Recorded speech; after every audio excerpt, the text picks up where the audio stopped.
Buenos dias, everyone. How's everyone doing? Beautiful day, eh? It's my pleasure to be with you here for the first time. My thanks to Arlo, to Katie, and everyone who's responsible for putting this magical days together. I'm so grateful for the opportunity to connect with all of you. You know, literature and especially poetry is best experience and community like these days offer us. And in that sense, you're all a gift to me, this conference, and all of you are a gift to me, so thank you for being here. The proverbial question of home is really at the center of all my work, and it's no wonder, as I like to say, I was made in Cuba, assembled in Spain, and imported to the United States, which means my mom left Cuba 7 months pregnant with me to Madrid as an exile. I'm born in Madrid. 45 days after my birth, we emigrate once again to the United States. So by the time I was 45 days old, I belonged to 3 countries, to Cuba, Spain, and the United States, and yet belonged to none. My very first newborn photo was my green card photo. So I think that started to tell the story that little Ricky would grow up to write about. Growing up in Miami, of course, added to that questioning or confusion, as our Pulitzer Prize-winning journalist Liz Balmaceda said, we love living in Miami because it's so close to the United States, and you don't need a passport. So, in any case, I tend to think of home and place in not so much in terms of landscapes per se, but in cultural scapes or emotional landscapes. And negotiating those spaces for myself, as you'll see in these first couple poems I'll share with you. Watching the Miss America pageant at our house was a really big deal. I mean, they'd bring trays of food, every aunt and uncle would come over, and I would scratch my head and go like, what's the big deal? Aren't we going back to Cuba any day now? Why do you care about America so much? So it's one of the most fondest but also bizarre memories of my childhood. And this is a poem to try to capture some of that. A whimsical, humorous poem.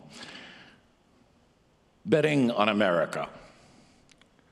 My grandmother was the bookie. Yep, set up at the kitchen table that night, her hair in curlers, pencil and pad, jotting down $2 bets, paying 5 to 1 on which Miss would take the crown that year. Abuelo put all his money on Miss Wyoming.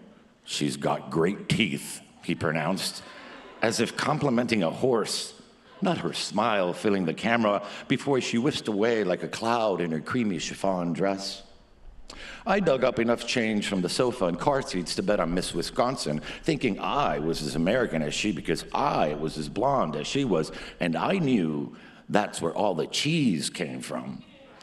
That wasn't all. Chocolate was from Miss Pennsylvania, the capital of Miss Montana was Helena, Mount Rushmore was in Miss South Dakota, and I knew how to say Miss Connecticut. Unlike my tia Gloria, who just pointed at the TV, esa, that one, claiming she had her same figure before leaving Cuba. It's true, I have pictures, she declared, before cramming another bocadito sandwich into her mouth. Papa refused to bet on any of the misses because Americanas all have skinny butts, he complained. There's nothing like a big culo cubano. And everyone agreed, es verdad, except for me and my little cousin Julito, who apparently was a breast man at age 5, reaching for Miss Alabama's bosom on the screen, the leggy mulata sashaying in pumps swimsuit, seducing Tio Berto into picking her as the sure winner. She's the one. She looks Cubana, he swore. And she did, but she cost him $5. Cojones, he exploded as confetti rained down. Bert Parks leading Miss Ohio, the new Miss America, by the hand to the runway. Gloves up to her elbows, velvet down to her feet, crying diamonds into her bouquet, the queen of our country, our land of the free. Amid the purple mountains of her majesty, floating across the stage and our living room, though no one bet on her, and none of us, not even me, could answer Mama when she asked, Chico, where is Ohio? Thank you. Thanks. I wrote this poem in part, or triggered by the 800th time that someone asked me, what's a Florida room? And it's a really hard thing to explain. No, it's not a lanai, et cetera, et cetera. And of course, we did have a Florida room. And it's that room we all have in our house where everything happens and life happens. And I was lucky enough to live into my 30s, like a good mama's boy, in the same house I grew up in. So it's called El Florida room. Not a study or a den, but El Florida, as my mother called it, a pretty name for the room with the prettiest view of a lipstick red hibiscus puckered up against the windows, the tepid breeze laden with the brown sugar scent of loquats drifting in from the yard. Not a sunroom, but where the sun both rose and set. All day the shadows of banana trees fan dancing across the floor, and if it rained the loudest, like marbles plunking across the roof under constant threats of coconuts ready to fall from the sky. Not a sitting room, but El Florida, where I sat alone for hours with butterflies frozen on the polyester curtains and faces of Lladró figurines, sad angels, clowns, and princes with their eyes glazed blue and gray, gazing from behind the glass doors of the cabinet. Not a TV room, but where I watched Creature Feature as a boy, clinging to my brother, safe from vampires. In the same sofa where I fell in love with Clint Eastwood and my abuelo watching westerns or pitying women crying in telenovelas with my abuela. Not a family room, but the room where my father twirled his hair while listening to 8 tracks of Elvis, read Nietzsche a few months before he died, where my mother learned to dance salsa as she swept, and I learned salsa pressed against my tia Julia's enormous breasts. At the edge of the city, in the company of crickets, beside the empty clothesline, telephone wires, and the moon, tonight, my life is an old friend sitting with me, not in the living room, but in the light of El Florida, as quiet and necessary as any star shining above it.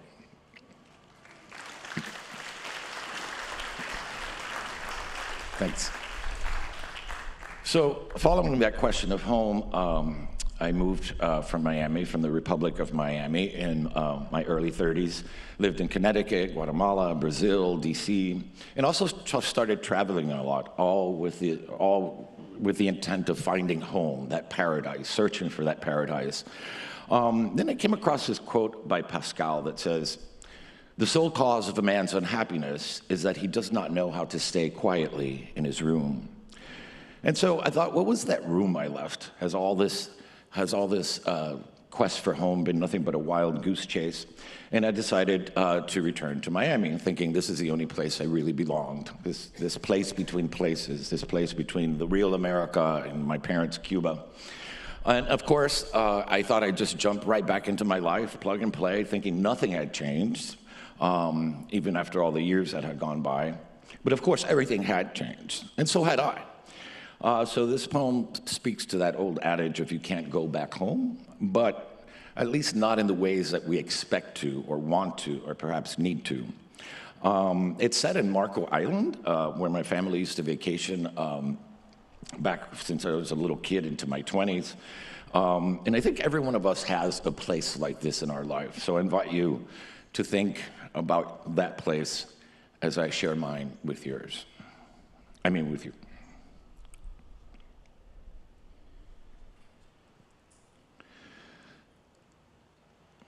Looking for the Gulf Motel, Marco Island, Florida. There should be nothing here I don't remember. The Gulf Motel with mermaid lampposts and ship's wheel in the lobby should still be rising out of the sand like a cake decoration. My brother and I should still be pretending we don't know our parents, embarrassing us as they roll the luggage cart past the front desk, loaded with our scruffy suitcases, 24 loaves of Cuban bread, brown bags bulging with enough mangoes to last the entire week, our espresso pot, the pressure cooker, and the pork roast reeking garlic through the lobby. All because we can't afford to eat out, mijo. Not even on vacation. Only 2 hours from my home in Miami, but far enough away to be thrilled by the whiter sands on the west coast of Florida, where I should still be for the first time watching the sun set instead of rise over the ocean. There should be nothing here I don't remember. My mother should still be in the kitchenette of the Golf Motel, her daisy sandals from Kmart still squeaking across the linoleum, still gorgeous in her teal swimsuit and amber earrings, stirring a pot of arroz con pollo, adding sprinkles of onion powder and dollops of tomato sauce. My father should still be in a terry cloth jacket, smoking, clinking a glass of amber whiskey in the sunset at the Golf Motel, watching us dive into the pool. 2 sons he'll never see grow into men who will be proud of him. There should be nothing here I don't remember. My brother and I should still be playing parcheesi. My father should still be alive, slow dancing with my mother on the sliding glass balcony of the Golf Motel. No music. Only the waves keeping time, a song only their minds hear, 10,000 nights back to their life in Cuba. My mother's face should still be resting against his bare chest like the moon resting on the sea. And the stars should still be turning around them. There should be nothing here I don't remember. My brother should still be 13, sneaking rum in the bathroom and sculpting naked women from sand. And I should still be 8 years old, dazzled by seashells and how many seconds I can hold my breath underwater. But I'm not. I'm 38, driving up Collier Boulevard, looking for the Golf Motel, for everything that should still be, but isn't. I want to blame the condos, their shadows for ruining the beach and my past. I want to chase the snowbirds away with their tacky mansions and yachts. I want to turn the golf courses back into mangroves. I want to find the Golf Motel exactly as it was and pretend for a moment nothing I've lost is lost.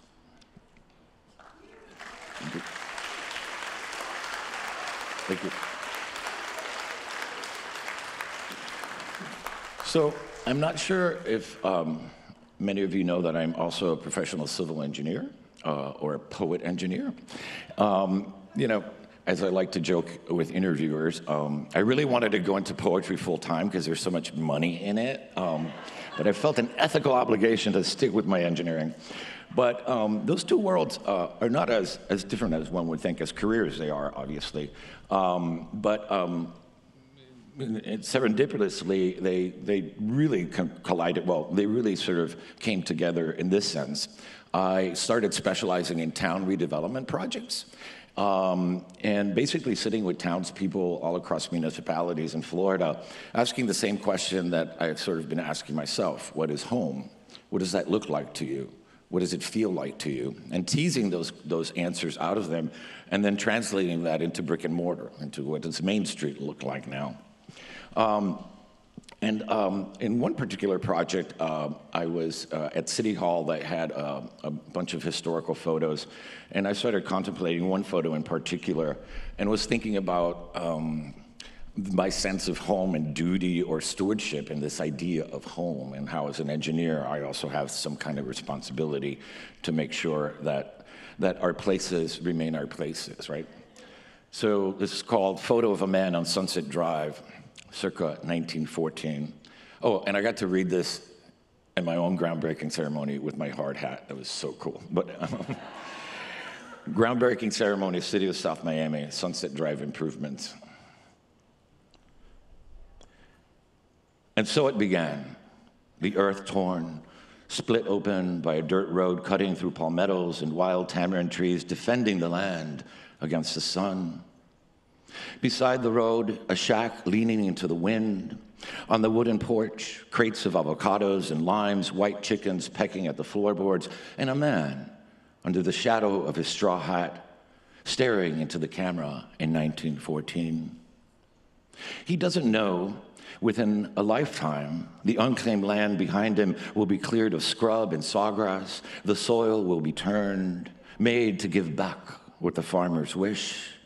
Their lonely houses will stand acres apart from one another, jailed behind the boughs of their orchards. He'll never buy sugar at the general store, mail love letters at the post office, or take a train at the depot of the town that will rise out of 100 million years of coral rock on promises of paradise. He'll never ride a Model T puttering down the dirt road that will be paved over and over, stretched farther and farther west into the horizon, reaching for the setting sun, after which it will be named. He can't even begin to imagine the shadows of buildings rising taller than palm trees, the streetlights glowing like counterfeit stars, dotting the sky above the road, the thousands who will take that road every day, who will also call this place home less than 100 years after the photograph of him hanging today in City Hall as testament.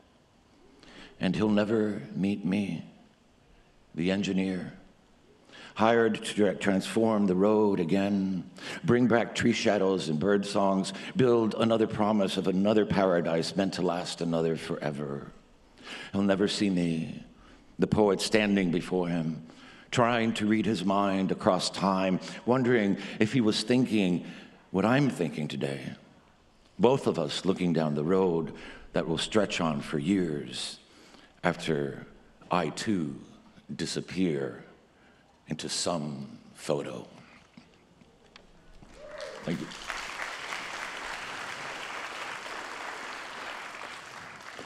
So as you can imagine, my first return to Miami didn't quite work out, and I did what any normal human being would do. I moved to Maine. Just took a left on I-95. I mean, you couldn't literally get farther away than these two places, not only in terms of distance, but in terms of landscapes and whatnot. However, for reasons I won't get into, and I'm not sure I understand quite myself, I decided to give Miami a second chance. So now I split my time between Miami and Maine. I've become that snowbird that ruined the Gulf Motel, and it's been just sort of interesting to have those two parts of my life. I mean, and I lived in Maine for 15 years full time, or 15 winters, as I like to say. And ironically, I moved back, and I'm living 2 blocks away from the apartment where I wrote my very first book of poetry. So it's kind of, a lot of that is reflected in the latest book called Homeland of My Body. And living there again, I realized how much seascapes or the beachscapes or whatnot are really part of my psyche, have always been, and in a way, a perpetual home for me. So here's 1 or 2 of those poems. Beach poems. So I became fascinated, I think so many stories start. I heard on NPR about the difference when Moses is called by the bush, that he answers, here I am, not I am here. And really what the implication of that is, the idea that if I say I am here, and there's the ego involved, whereas here I am is as a servant, right? You don't know what the caller wants from you, but you present yourself anyway. So my burning bush, or my God, so to speak, is the beach in this poem. And the word is hineni, that means here I am, which is repeated throughout the poem, as you'll see.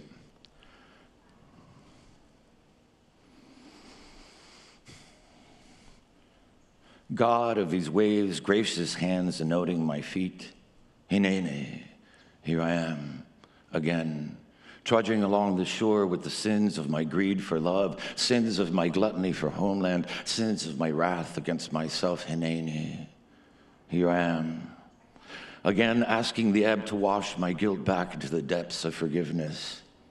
God of these salt-laden breaths, these breezes, hineni, here I am, again breathing the balm into my body of hurt, that I might heal and exhale words to ease this world's aching. God, of these devout seagulls peering into the everyday eternity, inscribed anew across the pale blue of the sky's vellum, Hineni. Here I am, again reading the clouds' ellipses, following their drift into glimpses of divinity I must divine for myself. God, of the infinite possibilities of sand I was sculpted from, Hineni.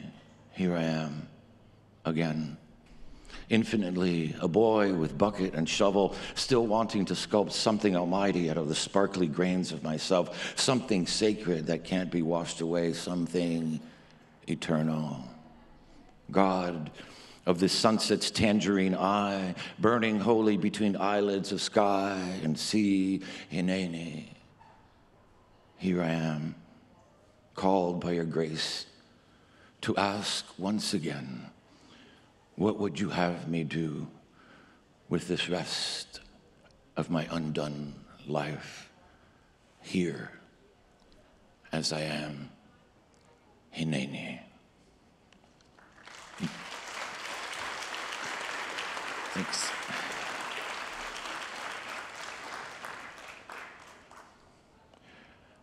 Just another sea poem. Yeah, good. We got 10 minutes, 15 minutes. One of the things that I love about the sea or nature in general, it's such a great metaphor about human existence in the sense, when you live on the ocean and like you see that it's always different every day, which is this poem sort of focuses on, and yet it's still the sea, right? And so the idea of how we live our lives, that we want consistency, but we also want variety, right? We want to be always doing something different, but we need to have some kind of stability in our life. And I think nature offers that to us. And for me in particular, the sea, the beach. Some days, the sea. The sea is never the same twice. Today, the waves open their lions' mouths, hungry for the shore, and I feel the earth helpless. Some days, their foamy edges are lace at my feet, the sea a sheet of green silk. Sometimes the shore brings souvenirs after a storm. I sift spoils of seagrass, find a broken finger of coral, a torn fan, examine a sponge's hollow throat, watch a man-o-war die, a sapphire in the sand. Some days there's nothing but sand, quiet as snow. I walk, eyes on the wind, sometimes laden with silver tasting salt, sometimes still as the sun. Some days the sun is a dollop of honey and raining light on the sea, glinting diamond dust. Sometimes there are only clouds, sometimes solid as continents drifting across the sky. Other times, wispy white roses that swirl into tigers, swirl into cathedrals, swirl into hands. And I remember, some days, I'm still a boy on this beach, wanting to catch a seagull, cup tiny silver fish in my hands, build a perfect sandcastle. Some days I'm a teenager, blind to death, even as I watch waves seep into nothingness. Most days, I'm a man, tired of being a man, sleeping in the care of dusk slanted light, or a man scared of being a man, seeing some god in the moonlight streaming over the sea. Some days I imagine myself walking the shore with feet as worn as driftwood, old and afraid of my body. Someday, I suppose, I'll return someplace like these waves trickling through the sand, back to the sea without any memory of being here. But, if I could choose my eternity, it would be here, aging with the moon, enduring in the space between every grain of sand and in the cusp of every wave and every seashell's hollow.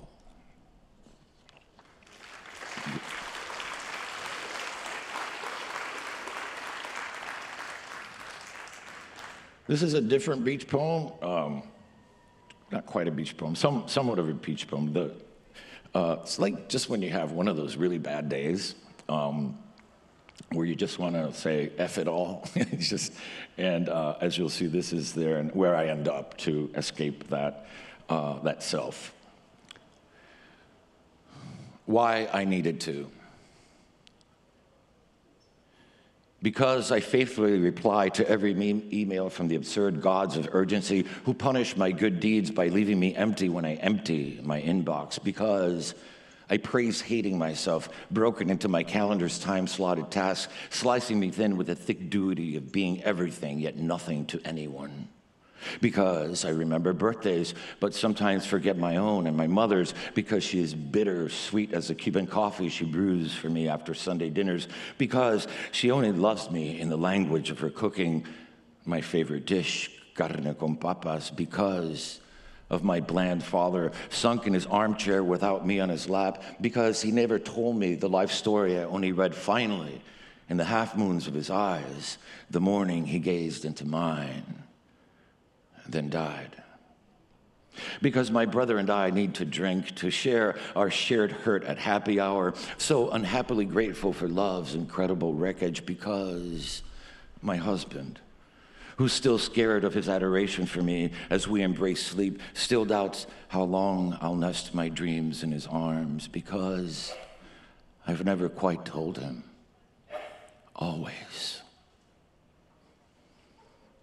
Because I'm just as afraid of needing him more than myself, because I'm not the one I've curated on Instagram, oh, so humbled by, oh, so grateful for, so many posted blessings with my posed selfies. Because tonight, I again remember I'm nothing more than a mirage, slowly disappearing on my porch, sitting with half the life I have left, still trying to piece how I fit into the puzzle of the constellations. Because I've drank their shots of light and one too many martinis. Because I'm cheering mindlessly to the moon, to my wish for immortality amid the clouds of my own cigarette smoke. Because I should quit, doubting my life will be more than these anonymous bones. Because I need to believe in something else, truer. Because that's why today I had to take myself away to the beach. Because I needed to imagine my father as that father on the shore, handing a bouquet of seashells to his son. Because I needed to taste that love can be simple as a mother remembering to pack sodas and sandwiches. Because I needed the seagulls tending the horizon to teach me again how to be as still as them, peer calmly into the void of the skies I face. Because I needed to hear the waves break and break and break me into the lines of this poem. Because I needed to burn, to see myself shine just as beautifully as the rosy glow of the sunlight bathing my closed eyes.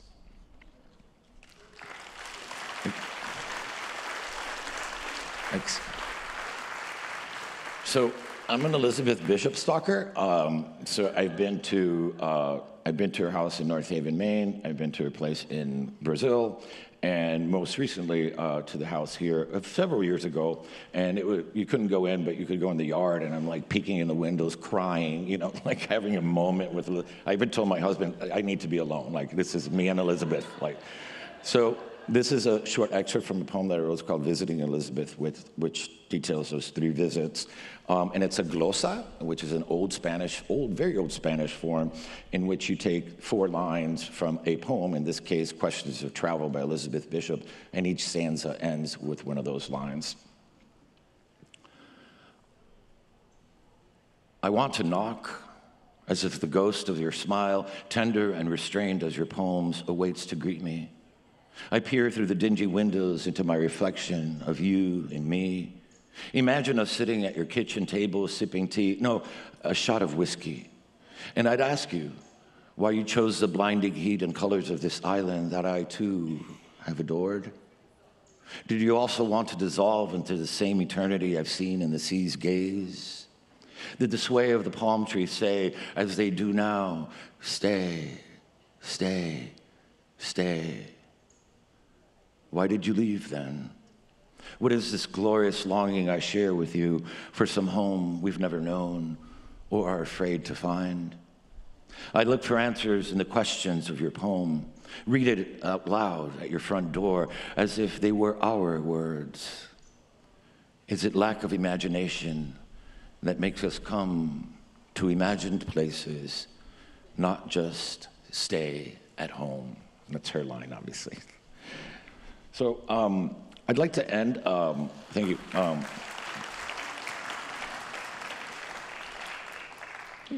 I'm early.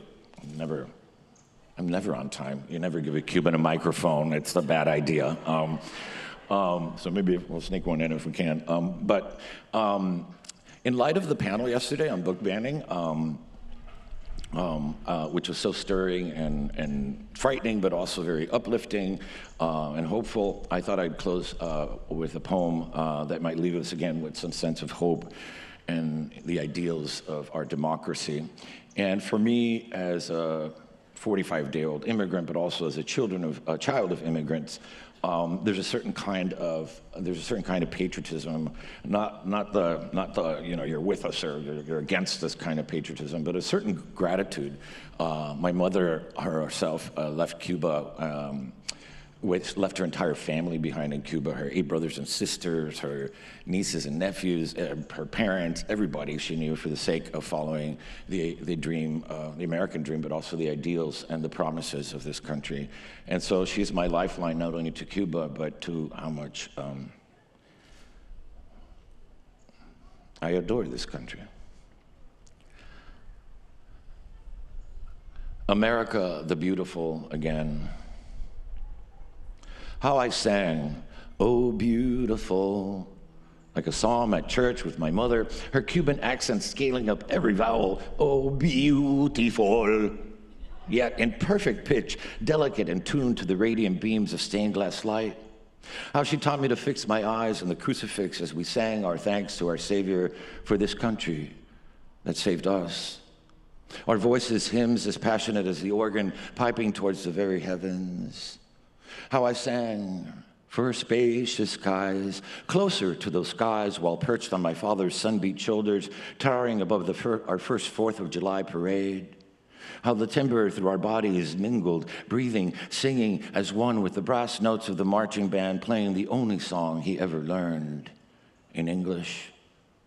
How I dared to sing it at assembly with my teenage voice cracking, "For amber waves of grain," that I'd never seen, their purple mountain majesties, but could imagine them in every verse rising from my gut. Every exclamation of praise I belted out until my throat hurt. America, and again, America. How I began to read Nietzsche and doubt God, yet still wished for God to shed his grace on thee and crown thy good with brotherhood. How I still want to sing, despite all the truth of our wars and our gunshots ringing louder than our school bells, our politicians smiling lies at the mic, the deadlock of our divided voices shouting over each other instead of singing together. How I want to sing again, beautiful or not, just to be in harmony from sea to shining sea with the only country I know well enough to know how to sing for. Thank you, everyone. Thank you.